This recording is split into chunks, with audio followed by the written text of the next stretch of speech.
amigos, and welcome to episode 29 of La Resurreccion. And today we take on Real Madrid and Real Betis in the league. There's been some last minute transfer action, a bit more than I anticipated, so let's just quickly go through that. So our number 2 keeper, Kellyan, has finally left the club. A little bit sad to see him go, but he is 23 years old now. He was always going to play second fiddle to Mvogo. He never really lived up to the potential that perhaps we would have liked him to, but I came in with a bid of around £2 million, and I thought that was good enough to let Kellyan go. So, another goalkeeper out the door.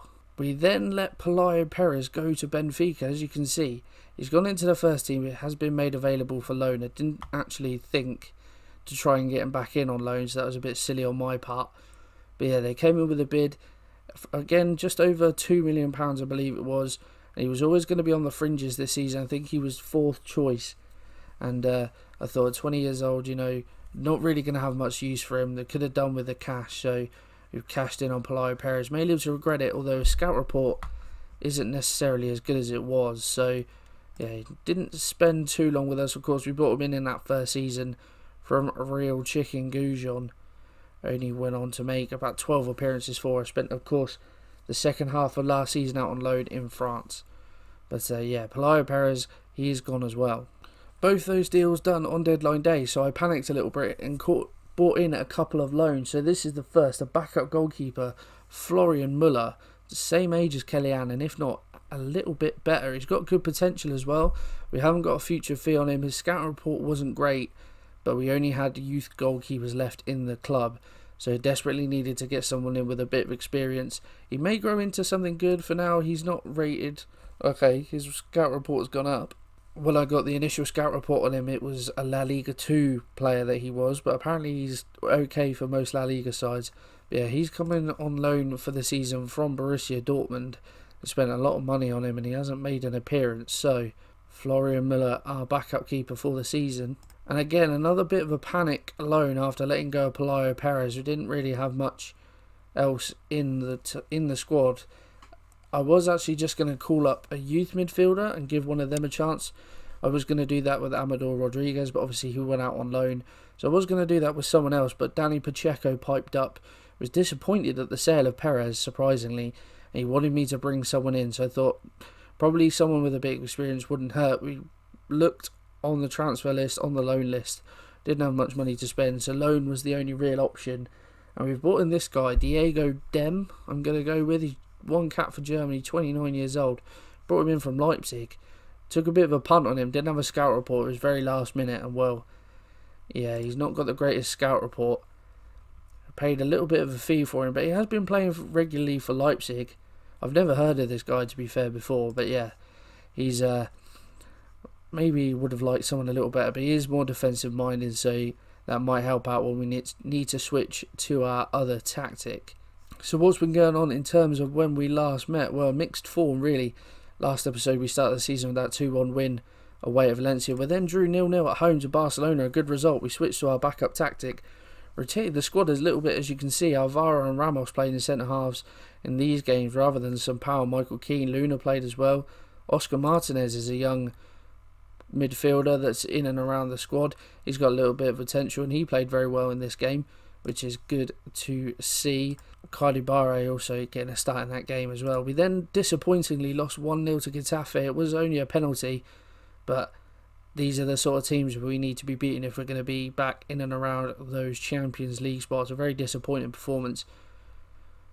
We then backed that up with a big 3-0 win, our first game in the Europa League against Victoria Plzen. I did tweet a picture of our Europa League group, but in case you missed it, we've got Victoria Plzen, Marseille and Cagliari in our group. So not the easiest of groups, but I do fancy us to progress. And yeah, we played superbly well in this game. We managed something like 32 shots, about 70% of possession. Plzen didn't even have a shot on target, but they did have some recognisable names in their squad. As you can see, Jean-Michel Seri from the penalty spot, Cardi Barre and Kiko rounding out a very impressive win. And we then went back to winning ways in the league. A 3-1 win against newly promoted Deportivo La Coruña. Juan P, Pacheco and Michael Santos on the score sheet. Florian Müller played his first game and Vogo's picked up a bit of a knock. So Muller played in that last game. He's going to play again today. So yeah, if we have a look at the league, we sit 10th currently. We've got a game in hand. A lot of the teams above us. It's not too bad a start of the season. I think the league position looks worse than it is, but again, we are only 4 points into the season. If we can somehow beat Real Madrid, we'll be in and around those European places. But Betis to come as well. They've had a really good start to the season as well, not lost, so that'll be a tough game. So yeah, this season looks like it's going to be a little bit tougher than it has been in previous years. I think our squad is better. I don't think necessarily it's the squad. I'm not too sure, but nevertheless, we've got a tough task today. So if we have a look then at the team that is going to travel to the Bernabeu, it is a change of tactic. Florian Muller is going to continue in goal. He played well last time out.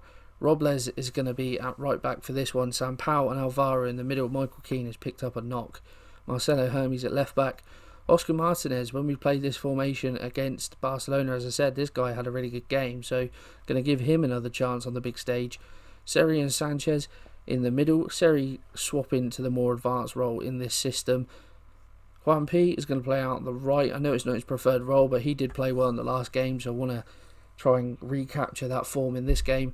Danny Pacheco out on the left and Michael Santos up top. So we've actually won at the Bernabeu before. I think we've won a couple times. We've won there in the league maybe, and in the cup as well. So it's not the most threatening place to go, but they did win the league last year rather convincingly. They haven't had the best start of the season either. So let's have a look. Lewandowski up top. Bale, Isco, Bradshaw. Lucas got that horribly wrong. Lucas Paqueta, their big summer signing. I think they brought him in for around 72 million pounds. Hasn't had a great start, has to be said, but he was their big summer transfer. Nathan Ake, of course, there as well. Bubba Rahman there as well. Jesus, they must be getting desperate. But yeah, certainly going to be a tough game. I'm going to tell the boys, I want you to pick up where you left off last time out. And here we go then. In our black kit, of course, Real Madrid in their white kit as they are playing at home. And we get the game underway. First chance, 5 minutes in. Ramos is there. And I think Martinez, the youngster, has given away. Well, it didn't even go to VAR. The penalty has been given. A horrible start. Lewandowski is going to be from the spot. He sends Muller the wrong way. And 5 minutes in, we are already 1-0 down. Lewandowski's 10th goal of the season already, my word. That is pretty special. We don't need to look at the penalty. Oh, it's already gone in. There you go. Convincingly beats Muller. And a nightmare start for Malaga. Another corner. Toni Kroos. Traore unmarked to the back stick. He hits the bar. And we somehow managed to scramble away. But trouble not over yet. But it is now after that touch from Lewandowski. Last time we played Real Madrid, they really caused us problems from set pieces. We came here last season, lost 3-0, all three of their goals coming from corners, and it seems to be set pieces that are our Achilles heel today. Just switched it. I thought I'd switched it up to a balance, but apparently not. Another chance maybe for Real Madrid. Toni Kroos plays it up to Isco, finds Hakimi who's out wide, but Pacheco nicks the ball off him. Can we potentially break? Pacheco coming forward well, unopposed so far. Hakimi gets back to him. Sanchez finds Jean-Michel Seri. Hasn't got a lot ahead of him, but finds Juan P. Michael Santos back to Oscar Martinez. Sanchez, is he going to go for a long effort? He loves it. Oh, my word, that was not too far away whatsoever. Corner from Madrid. Kroos plays it back to Bale this time. And Traore, my word, he has leathered that. I thought Bale was going to have a long range shot, had all the space in the world on the edge of the area. But he plays well, plays it cleverly inside to Bertrand Traore, as we can see, unmarked on the edge of the area. A low drive, Muller unmoved, and it is 2-0 to the champions. 2-0 it is at half time, and a really poor half from us. Only one shot, not even on target. Real Madrid absolutely dominating. Gonna tell the boys they have been absolutely terrible. You know, even if we can grab a goal, just try and save a bit of face. It was always going to be a tough task coming to the Bernabeu. Bale with a free kick just over the bar. Yeah, if we can try and save a bit of face in the second half, that would be ideal. Toni Kroos with the free kick plays it out to Lewandowski. Adopted this tactic a couple times now. Bertrand Traore with the header. And just after the hour, it is 3-0 to Real Madrid. This is why they're the champions. They are absolutely lethal. They seem to be opting training ground tactic, maybe have a spare man on the edge, but they haven't utilised them as you may think. Kroos with a great ball in, Traore with a really good header, and Muller can't get there. We have just made a sub, or we're in the process of doing so. Cabo has come on for Juan P. But yeah, I said I wanted to save face, and that is really not looking likely. Let's just push it up to attacking. We haven't really got a lot to lose at this point. Santos is having an absolute shocker up front, so we'll get Wilfred Boney on. But I doubt at this point it will make much difference, to be honest. Just under 30 seconds to go, we have the ball, but I don't think anything is going to come from it. Real Madrid have been thoroughly professional in this game. Beat us 3-0 last season in La Liga at the Bernabeu. They've done the exact same this season. A really disappointing performance. Only managed 3 shots in this game, which is really disappointing. But there goes the final whistle. A resounding 3-0 win for our hosts. And yeah, Betis is not going to be fun. Tell the boys they were excellent. Are you watching the same game? My word. Right, Betis to come. Yeah, they've had a really good start as well. So we remain 10th, but hopefully now we're at home. Betis just beat Atletico 3-1. Okay, they're going to be confident for the next game. I will see you for that. Okay, game day number 2, and I'm not as confident as I should be in a game against Real Betis, it has to be said. We've run a few changes though, kept the same shape, but here we go. So, Invogo is going to return in goal. He's recovered from his knock. Wagner at right back, Alvaro and Ramos centre half. Luna is going to be at left back. Oscar Martinez is going to stay in the defensive midfield role. Seri and Rolon in midfield instead of Sanchez. Cabo out on the right, Pacheco out on the left, Santos up top. Once again, this is a local rivalry with Real Betis, and one that means a lot to the fans, and one that we've done fairly well in over the last couple of seasons, it has to be said. But Betis have had a really good start to this season. I don't know if they did have Balotelli, I don't know if he's still there, he's not in the squad. But likes of Santi Mina, Tello, Vlasic, Sergi Samper, yep. So they've got some good players, and they're obviously a good squad because they're second in the league or something. So I'm going to tell the boys need to see much better performances. Here we go. The home game against our local rivals. I just hope we don't get battered. Okay, first highlight of the game, and it looks like it's going to go our way. 25 minutes in, and we go from a throw back to Flavio Ramos up to Rolon.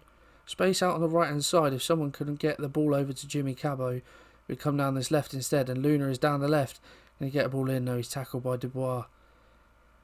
And we look to get the ball back off him. We're forcing backwards. Good pressure from us. Darmian playing centre half. I wonder if that's the Darmian from Manchester United. But Tello comes forward. Finds Santi Mina. Good ball out to Vlasic, and Nvogo makes the save. Betis not committing too many men forward, but those 3 players have caused problem enough already in this game, it has to be said. Pacheco's picked up a knock, only a tight thigh though, so we'll keep him out there. If you look at those stats, Betis are absolutely dominating as you would expect. But it looks like it's going to come to half time, and again, look, we've got better possession, but in terms of chances, just nothing near what Betis are doing. Let's do this for the fans, try and revitalise the boys. An early chance perhaps for Betis. Throw works his way back to Dubois. A couple of ricochets, and Santos is going to get there. Can he find Jimmy Cabo? He does. A good ball. We've got men over. The fast stick of Cabo can get a ball in. Santos, we make it 1-0. Mark Bartra's poor header away falls to Michael Santos. He's a bit inconsistent, is Michael Santos, but he managed to tuck that one away. If we have a look at it again, Cabo, the cross wasn't great, but the header from Mark Bartra was even worse. And Santos, his first time effort, finds the bottom corner, and against the run of play, we are 1-0 up in this game. Corner, Seri knocks it in, Santos is there, and oh my word, it looked like, according to the commentary, that it hit the post and just about managed to keep it out. I'm just going to that's not what I wanted to do, just going to make a change. Santi Mina is causing a few problems, so I'm just going to get Flavio Ramos to man mark him. Just stay with him, try and mark him out of the game. We know Flavio Ramos, how good he can be. He's on a 7.1 rating already in this game. I think Danny Pacheco is suffering. Okay, we'll let this run then because Luna's got himself injured. I was going to take off Pacheco as well. Luckily, we've got Hermes on the bench. And we don't have a natural left winger, but Kiko is on the bench. So we'll bring on Kiko. Two fairly easy swaps, it has to be said. I hope that injury for Luna isn't too bad. He's probably been the better left back out of the two that we have so far this season. Didn't really get a chance last season. And Hermes, his throws knocked straight back to Tello. Goes for the long range effort. And Vogo didn't look worried really, it has to be said. But the time ticks down. And we could be about to pull off a pretty shocking win, if it must be said. Into added time now. And the clock has ticked down. Seri, free kick, whips one in. Vlasic. Oh, Oscar Martinez heads it just wide. It looked like it was a Betis player that headed it back into the danger zone. Pau Lopez with a goal kick. They've got less than 10 seconds. And I think that is going to be game over. A really important win against a really good team.